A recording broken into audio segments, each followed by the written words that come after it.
Ang tatlong kwento natin ngayong araw ay nakatuon sa tatlong alagad ng Diyos na pinagkatiwalaan ng mga tao, ngunit mas pinili nila ang tawag ng kasakiman. Bago tayo magsimula ay huwag kalimutang mag-like at pindutin ang subscribe button at notification bell para maging updated kayo sa bago nating Tagalog True Crime Stories. Si Joel Apolinario ay tubong Hinatuan, Surigao del Sur. Maaga siyang naulila sa ina at nahirapan naman ang kanyang ama na sila ay alagaan. Kaya naman lumaki siya sa tulong ng mga kamag-anak hanggang sa siya ay makatapos ng high school. Pagdating ng kolehiyo ay nagsikap si Joel para kumita ng sarili niyang pera sa pamamagitan ng pangingisda at pagiging construction worker hanggang sa makagraduate. Nakapagtrabaho siya bilang isang DJ at technician sa isang estasyon ng radyo sa Bislig, Surigao del Sur. Doon nakita niya ang dami ng tao na nangangailangan ng tulong at alam niya ang hirap ng buhay dahil siya mismo ay dumanas nito. Sa kagustuhang makatulong ay 2 beses siyang tumakbo ng konsehal sa Bislig, ngunit natalo ito. Napagtanto ni Joel na hindi niya kailangang maging parte ng gobyerno para makatulong. Kaya't inaral niya ang salita ng Diyos at siya ay kalaunang naging pastor. Bukod sa pagpapalaganap ng mabuting salita, hindi lamang niya ginabayan ang mga taong naliligaw ng landas. Kinakalinga din niya ang mga tao na makaahon sa kahirapan. Sa loob lamang ng ilang buwan dumami ang kanyang mga tagasunod. Nag-resign si Joel sa trabaho at gamit ang donasyon mula sa mga tao, ang pastor ay nagtungo sa munisipyo para kumuha ng business permit. Nang makuha niya ito, itinatag niya ang Kappa Convenience Store and General Merchandise noong September 2016. Kalaunan ay binago niya ang pangalan nito, tinawag na Kappa Community Ministry International Incorporated noong March 2017. Ipinagpatuloy ni Joel ang pagpapakalat ng salita ng Diyos at sa galing niyang magsalita ang lahat ng taong nagpupunta sa kanyang simbahan ay talagang nakikinig sa bawat salitang lumalabas sa kanyang bibig. Bilang pastor, lagi niyang ipinapaalala ang kahalagahan ng paniniwala at pananampalataya sa Diyos. Hindi nagtagal ang pailan-ilan niyang mga miyembro ay dumami at ang kanyang kasikatan ay nakarating sa iba't ibang parte ng Pilipinas. Kasabay noon ay nagtayo na rin siya ng Kappa Cooperative Store sa mga probinsya.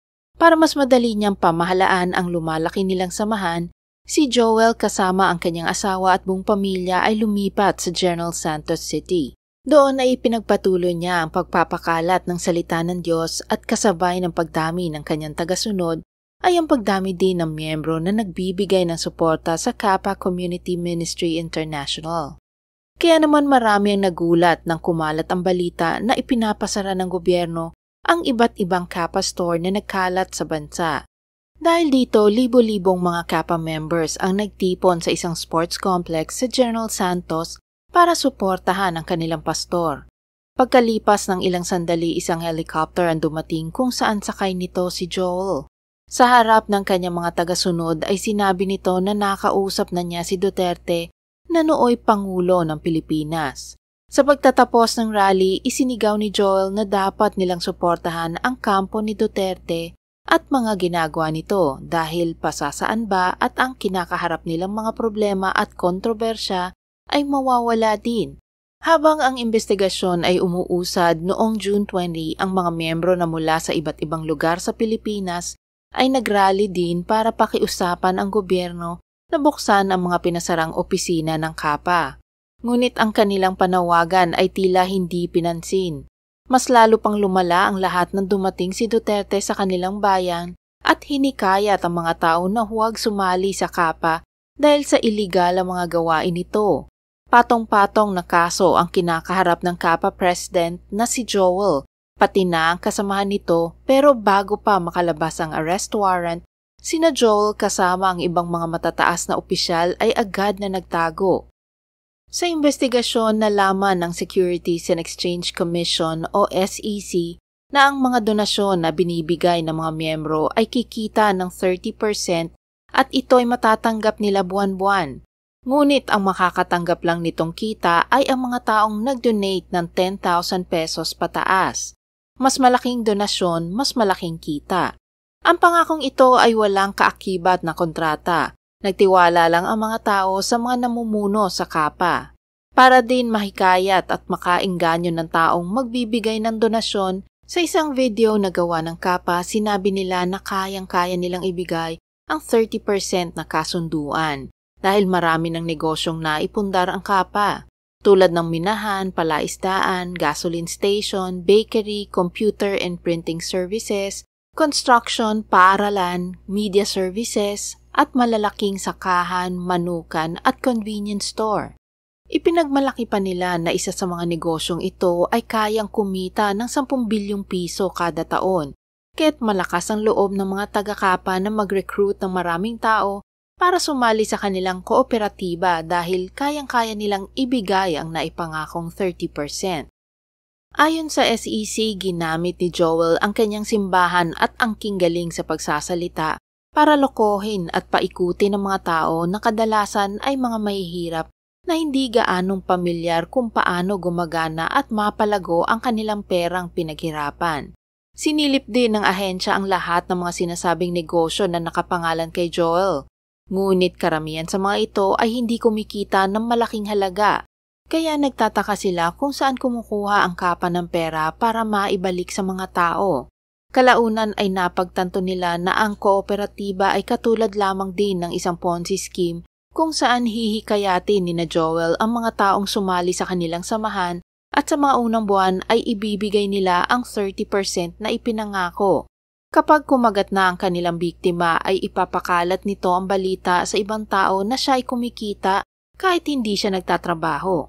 Pero ang hindi nito alam, ang perang kanyang natanggap ay hindi kita mula sa perang ininvest sa negosyo, bagkus ito ay mula sa pera ng bagong miyembro o bagong recruit ng Kappa.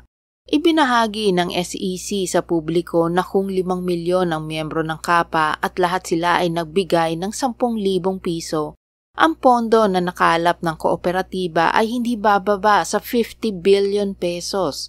At kung susundin ang kanilang ipinangako na 30% na kita sa lahat ng miyembro, ay kailangang magbigay ang Kappa ng 15 billion pesos kada buwan.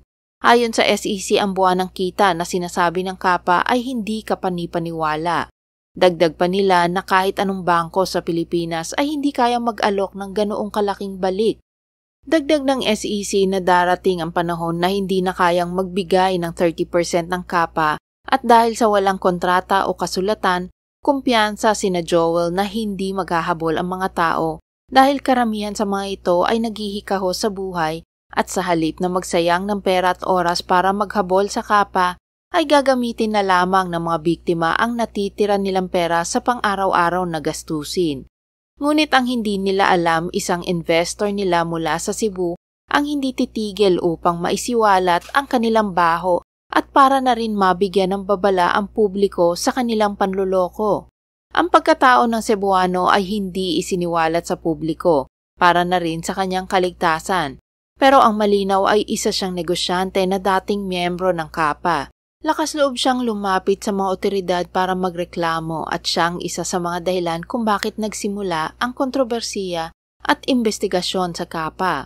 Ipinaliwanag ng SEC na noong 2017 ang Kappa ay rehistrado ngunit para lamang mga siwa sa kooperatiba at hindi kasama ang tungkol sa pangangasiwa ng pera o pamumuhunan. Kaya nang malaman nila na ang mga ito ay nagre-recruit ng mga tao upang maging donor sa halagang 10,000 pesos, ay kaagad silang nagpadala ng paalala sa mga ito na kung ipagpapatuloy nila ang kanilang ginagawa ay kakailanganin nilang ayusin ang mga dokumento para makasunod sila sa alituntunin ng SEC. Pero dumaan ang ilang buwan ay walang ginawang hakbang ang Kappa. Ipinagpatuloy nila ang pagre-recruit ng mga miyembro. Ang hindi nila alam, iniimbestigahan na rin sila ng iba pang sangay ng gobyerno ukol sa iba pang paglabag. Nakatanggap sila ng iba't ibang mga reklamo mula sa publiko tungkol sa scam ng Kappa. Sunod-sunod na naglabasan ang ibang mga investors na nagsabi na tila naglaho na lamang na parang bula ang kanilang pera at ang pangakong 30% na kita ay hindi nila natanggap.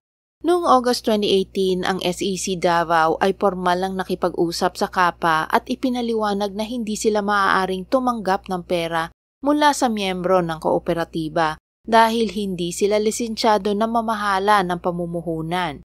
Dahil sa kawalan ng aksyon mula sa Kapa 1 buwan pagkatapos ng pag-uusap na yan, ang NBI ay naglabas ng warrant of arrest laban kay Joel at iba pa nitong mga kasamahan.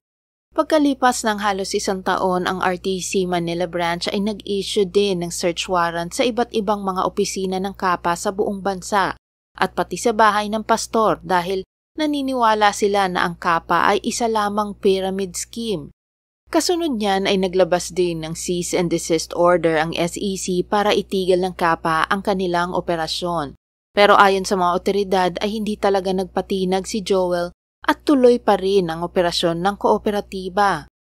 Nang sugurin ng opisina at bahay ng pastor ay doon nila natuklasan ang magarbong pamumuhay nito. Nakakita sila ng bulletproof na SUV, 10 mamahaling mga sasakyan na pagmamay-ari ng asawa ni Joel. Nakakuha din sila ng logbook kung saan makikita ang halagang natatanggap ng kooperatiba kada araw. Ngunit si Joel at ang iba pang mga kasama nito ay hindi nakita ng mga otoridad. Ang dating Pangulo na si Duterte ay nanawagan sa publiko na huwag nang sumali sa Kapa dahil ang samahan ni Joel ay mga scammers lamang na sinasamantala ang kahinaan ng mga tao sa pamamagitan ng paggamit ng relihiyon. Pero kahit ganun pa man, ang milyon-milyong mga miyembro ng Kapa ay patuloy pa ring naniniwala sa kanilang pastor. Ayon sa mga ito, hindi sila na-scam dahil lagi pa rin silang nakakatanggap ng kita buwan-buwan. Sabi pa ng ibang miyembro ay pinag-iinitan lamang sila ni Duterte dahil sa mas dumarami ang miyembro ng mga ito sa Mindanao kumpara sa Kingdom of Jesus Christ na organisasyon ng kaalyado ni Duterte na si Quiboloy. Ano pa man ang sabihin nila, ang malinaw ay nilabag ni Joel ang batas. Noong July 21, 2020, naaresto din ang pastor at mga kasamahan nito sa Lingig, Surigao del Sur. Ngunit hindi naging payapa ang pagkakadakip sa kanila dahil nagtangka pa silang lumaban sa mga otoridad. Sa gitna ng putukan, isa sa kanila ay naiulat na namatay. Nakumpiska sa grupo ang higit 40 mga baril at mga granada. Ang mga nasasakdal ay kaagad dinala sa pulisya at sinampahan ng estafa. Hindi sila pinayagang makapagpiyansa. Ngunit hindi dito nagtatapos ang kwento ni Joel. Para mapatunayan na siya ay inosente at ipakita na marami pa rin ng mga taong sumusuporta sa kanya, noong October 1, 2021, tinangka ni Joel na tumakbo sa Senado. Sa tulong ng kanyang kinatawan o representative, naipasa ni Joel ang kanyang Certificate of Candidacy. Pero gaya ng inaasahan, siya'y natalo. Noong December 2023, si Joel at ang mga kasabot niya ay nahatulang nagkasala sa 8 kaso ng syndicated estafa.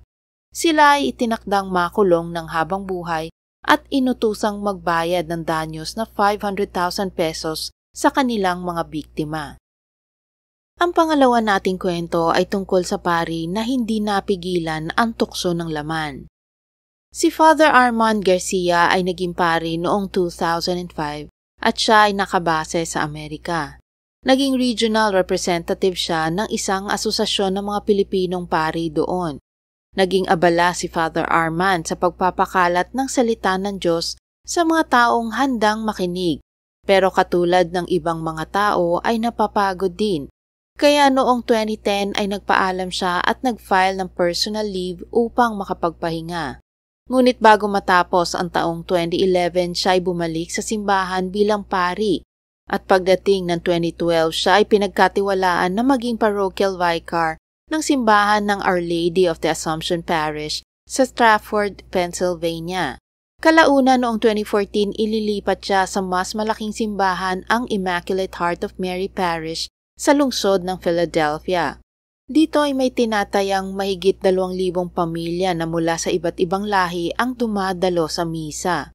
Maraming debotong Pilipino ang nagpatotoo sa kabaitan ng Pilipinong pari. Bago matapos ang 2017, muli siyang inilipat ng simbahang paglilingkuran. Ito ay ang St. Martin of Tours na matatagpuan sa Oxford Circle. Ngunit noong March 4, 2019, nagulat ang mga parokyanan ng simbahan nang inaresto ng mga pulis si Father Armand. Pero hindi ito nagtagal sa kulungan dahil ang hukom na humawak ng kaso ay pinayagan na pansamantalang makalaya ang pari habang hinihintay ang pagliliti sa kanya. Kinabukasan ang kampo ng pari ay nagbayad lamang ng 10% ng kabuuang piyansa na nagkakahalaga ng 1.4 million pesos. Ibinahagi din ng Archdiocese ng simbahan na matapos makalabas ng kulungan, si Father Armand ay inilipat ng lokasyon na hindi nila inihayag sa publiko. Pero tiniyak ng Archdiocese na hindi nila ito hinahayaang pumasok ng simbahan o paaralan. Nanawagan naman sa simbahan ang isang organisasyon na tumutulong sa mga biktima ng pari o pastor na kailangang imbestigahan ang mahigit 5 simbahan na pinaglingkuran ni Father Armand dahil maaaring hindi lamang iisa ang nabiktima nito. Ibinahagi nila na kung mabisita nito ang mga simbahan ay magkakaroon ng lakas ng loob ang ibang mga biktima na lumapit sa mga otoridad. Iminungkahi din nila sa mga investigador na kunin ang passport ni Father Armand dahil sa posibilidad na ito ay maaaring lumabas ng bansa at magtago sa Pilipinas. Ang preliminary hearing ay naganap noong March 14, 2019 at ang pari ay nagpasa ng not guilty plea sa kasong pang-aabuso na isinampa sa kanya. Ayon sa prosekusyon, inabuso at ginahasa ng pari ang isang dalagitang nagsilbing altar girl sa Immaculate Heart of Mary Parish. Dahil nga't panahon ito ng COVID ay naantala ang kaso sa korte. Kaya't nag-alala ang organisasyon na tumutulong sa biktima dahil baka may bagong mabiktima ang pari sa kanilang lugar. Tiniyak naman ng Archbishop na hindi nila hinahayaang makalabas ang pari sa tinitirahan nito sa Delaware County. Dahil sa bigat ng mga aligasyon kay Father Armand ay sinuspindi nila ito. Ang pangalan at mukha nito ay tinanggal din nila sa kanilang website at ganun din ang ginawa ng National Association of Filipino Priests. Noong October 2023, nagpasya si Father Armand na tanggapin na lamang ang alok na plea ng prosekusyon. Sa sentencing hearing ay nalaman ng publiko sa kauna-unahang pagkakataon ang detalye ng kaso na matagal na itinago ng district attorney. Ayon sa court records, ang biktima ay isang 15 years old na teenager na nagsilbing altar girl noon. Minsan ay sumasali siya sa choir at kung may oras ay tumutulong sa sekretarya ng opisina sa simbahan. Sa loob ng korte ay ibinahagi ng biktima na si Father Armand at ang kanyang ama ay malapit na magkaibigan. Ang mga magulang ng bata ay nagkwento na isang araw nang magpunta sa isang party ang kanilang anak ay nalasing ito at nag-blackout. Ibinahagi nila na wala man lamang tumawag sa kanila para ipaalam na ito ay hinimatay. Natuklasan lamang nila ang nangyari nang ang bata ay umuwi ng lasing at nang makausap nila ay inamin ng dalagita na may posibilidad na siya ay napagsamantalahan ngunit dahil sa sobrang dami ng nainom ay hindi siya sigurado kung nangyari nga ang kinatatakutan. Hindi sila nag-alinlangan na humingi ng tulong sa malapit na kaibigan na si Father Armand para gabayan at payuhan ang kanilang anak. Naging counselor ng bata ang pari kung saan 2 beses sa isang linggo silang nakikita. Napanatag ang loob ng mga magulang ng dalagita sa paniniwalang nasa mabuting mga kamay ang anak nila. Pero ang hindi nila alam sa likod ng mga counseling sessions na ito ay may iba na palang motibo ang pari.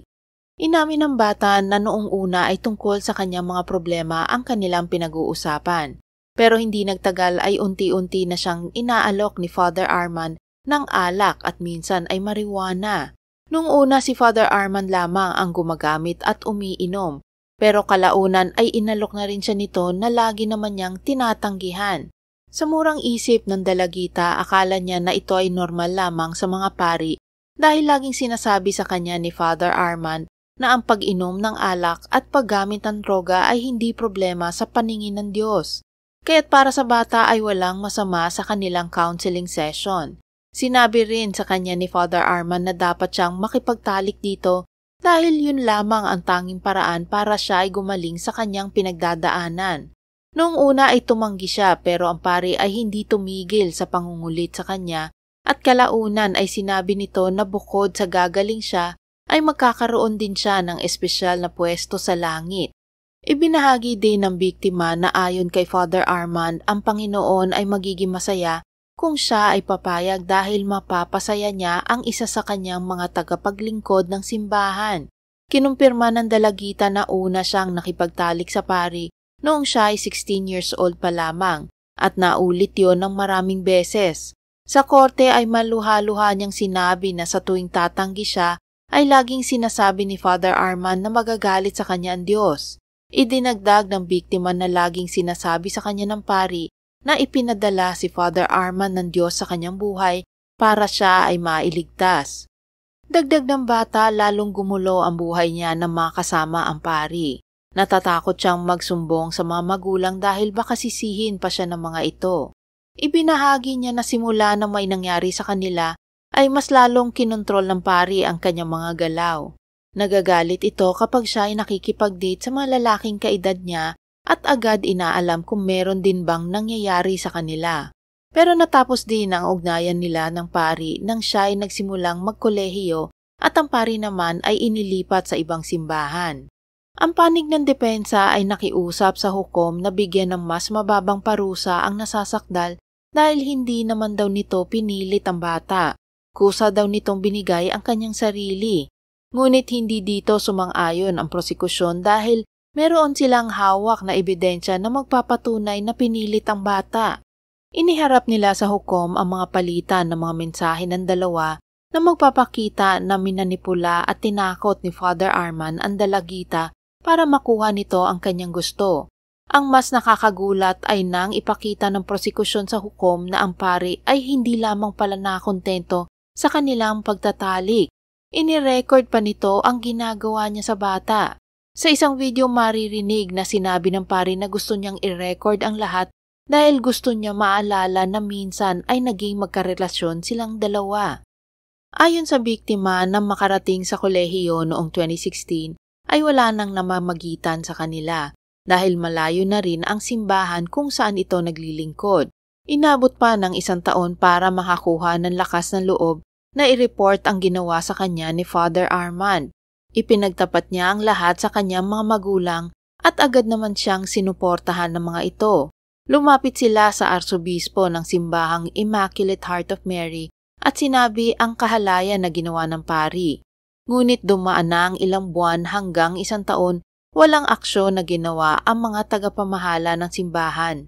Sa halip si Father Armand ay patuloy na nagsasagawa ng misa sa St. Martin of Tours. Dahil dito lumapit na ang mga magulang ng dalaga sa pulisya na kaagad nagsiyasat at matapos makakalap ng sapat na ebidensya ay mabilis nilang inaresto ang pari. Noong araw ding iyon saka lamang kumilos ang mga taga-simbahan. Naiulat na kaagad nilang sinuspindi sa pwesto si Father Armand habang gumugulong ang investigasyon. Hindi naman mapigilan na mag-isip ng mga tao na kaya nagpalipat-lipat ng simbahan si Father Armand ay dahil marami na itong naabuso mga kababaihan. Inakusahan nila ang mga namumuno sa simbahan sa Philadelphia na pinagtakpan nila ang malademonyong pari sa halip na panagutin sa kanyang mga kasalanan. Depensa naman ng Archdiocese ng Philadelphia na walang katotohanan ang paratang na iyon dahil bago maaresto si Father Armand ay malinis ang record nito. Sa lakas ng ebidensya laban sa kanya, si Father Armand ay mas pinili na tanggapin ng plea deal kapalit ng mas mababang sentensya at pag-ako nito na totoo nga ang mga akusasyon sa kanya. Noong January 2024, ang dating pari ay sinintensyahan na makulong na hindi bababa sa 10 buwan at hindi lalagpas ng 2 taon. Ibig sabihin ay maaari siyang mabigyan ng parole depende sa kanyang magiging asal sa loob ng kulungan.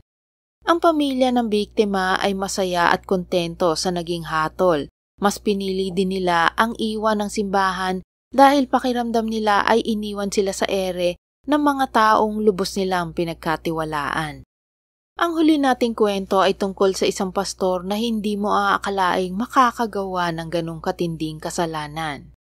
Noong May 2023, usap-usapan ang tungkol sa napatay na binata sa Cagayan de Oro.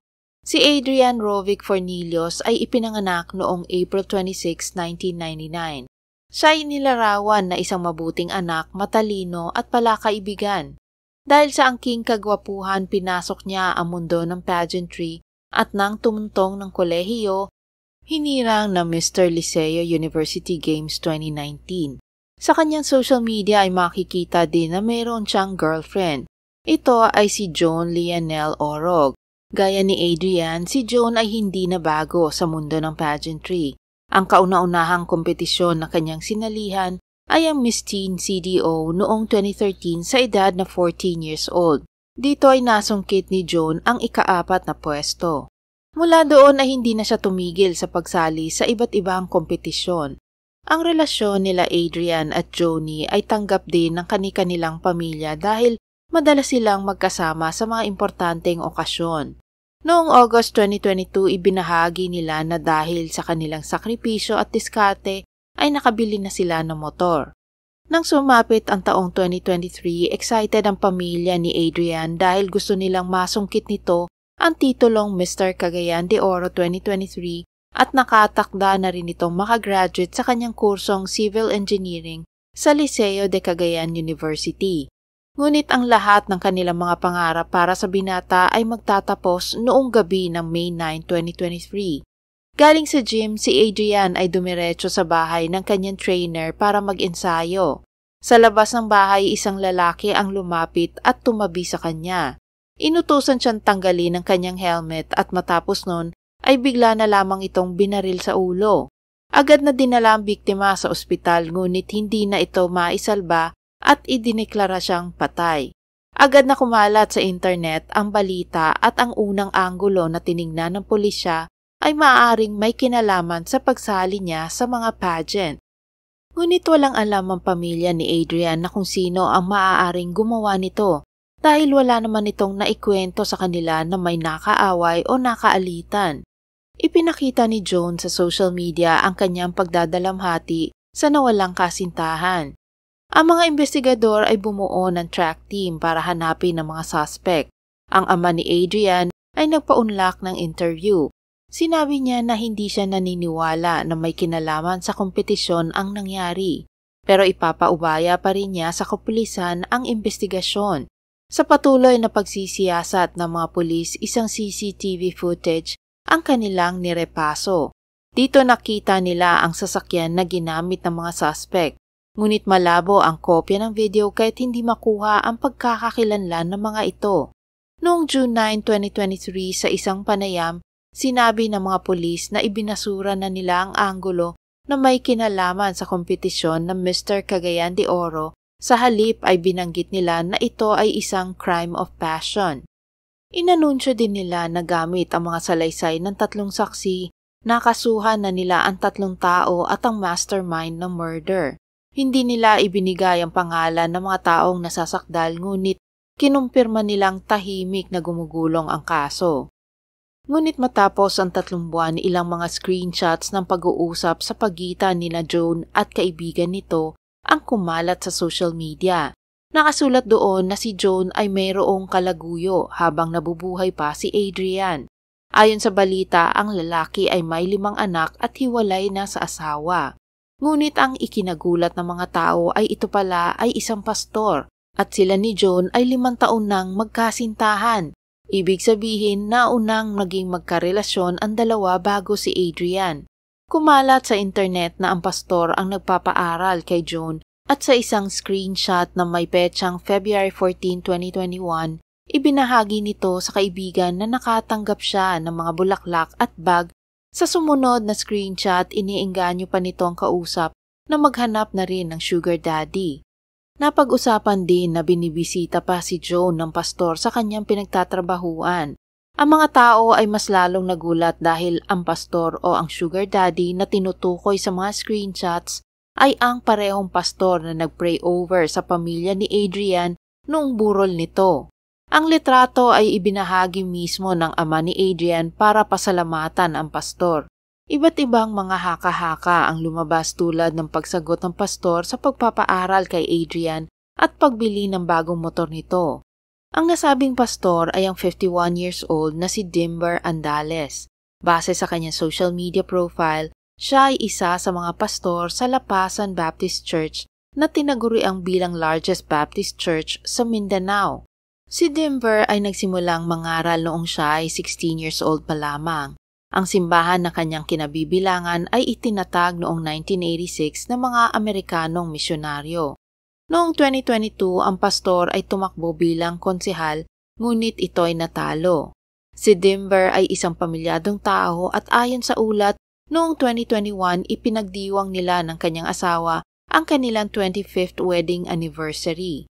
Noong August 11, 2023 para linawin ang mga kumakalat na mga issues sa social media, nagpaunlak siya sa isang interview sa harap ng media upang itanggi na siya ang sugar daddy ni Joan.